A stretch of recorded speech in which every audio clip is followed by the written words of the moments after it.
ایک نیلی چڑیا اور ایک شہد کی مکھی میں بہت دوستی تھی۔ وہ آپس میں بہترین دوست تھے، ہر دم اکٹھے رہتے تھے۔ جنگل کے جانور ان کی دوستی دیکھ کر حیران ہوتے تھے۔ شہد کی مکھی باہر کے کام کرتی تھی اور چڑیا گھر کے کام کرتی تھی۔ ایک دن انہوں نے اپنے دوستوں کو کھانے پہ بلایا۔ شہد کی مکھی سبزی، گوشت وغیرہ لے کے آئی اور چڑیا نے کھانا بنایا۔ وہ دونوں بہت خوش تھی۔ چڑیا بولی کھانا تیار ہے، صرف دسترخوان لگنا رہ گیا ہے۔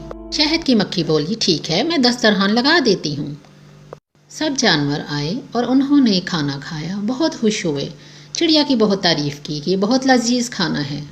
شہد کی مکھی نے چڑیا کی تعریف سنی تو اس میں حسد پیدا ہوا اور اس نے کہا کہ کام میں نے بھی کیے ہیں، لیکن تم نے ایک دفعہ بھی نہیں کہا کہ میں نے بھی برابر کام کیے ہیں۔ شہد کی مکھی بولی اب گھر کے کام میں کروں گی اور تم باہر کے کرو گی۔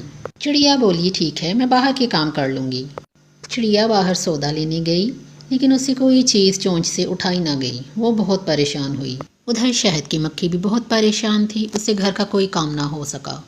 شہد کی مکھی اپنے آپ سے بولی کہ میں کیوں حسد میں آ گئی، میں اپنی دوست کی تعریف سے کیوں جل گئی۔ اسی دوران چڑیا گھر آ گئی اور چڑیا گھر کی حالت دیکھ کے بہت پریشان ہوئی۔ چڑیا شہد کی مکھی سے بولی جس کا کام اسی کو ساجھے۔ شہد کی مکھی نے چڑیا سے معافی مانگی اور وہ پھر سے دوست بن گئے۔